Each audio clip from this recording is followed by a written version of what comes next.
Selamat siang adik-adik.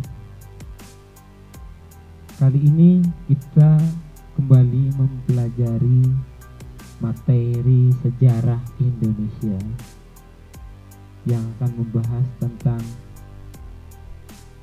proses Islamisasi di Indonesia. Banyak proses upaya Islamisasi atau persebaran agama Islam ke Indonesia.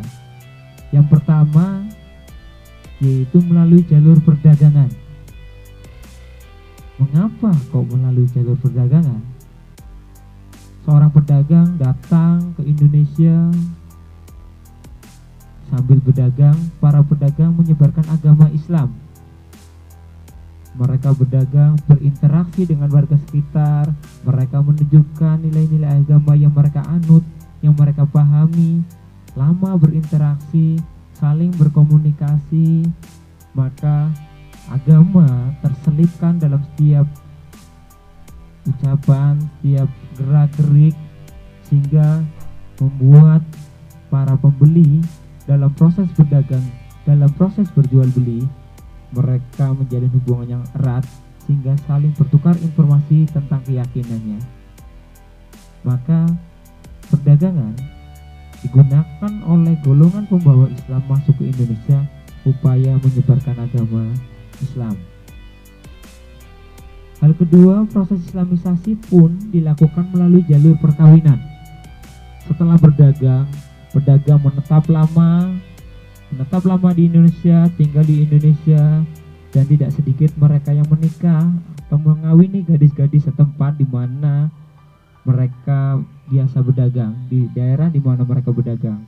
Secara otomatis warga Indonesia ketika dinikahi, sang gadis akan mengikuti agama yang dianut oleh laki-laki. Agama yang dianut oleh para pedagang, mereka adalah agama Islam, sehingga perkawinan menjadi sangat efektif digunakan dalam proses Islamisasi. Proses yang ketiga, menggunakan proses pendidikan.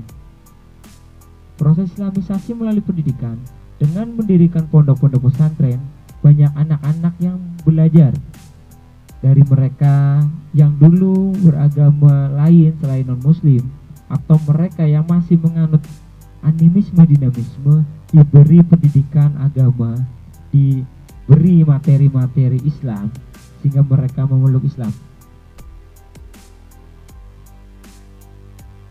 Yang keempat adalah media dakwah. Dakwah dalam proses Islamisasi banyak dilakukan oleh Wali Songo. Walaupun Wali Songo adalah orang yang menyebarkan agama lebih banyak di Pulau Jawa. Sebut saja Syekh Maulana Malik Ibrahim, Sunan Ampel, Sunan Bonang, Sunan Giri, Sunan Derajat, Sunan Muria, Sunan Kudus, Sunan Kalijaga, Sunan Gunung Jati. Jadi, dari sekian banyak proses Islamisasi, bisa kita simpulkan Islamisasi di Indonesia melalui jalur perdagangan. Kedua, melalui jalur perkawinan.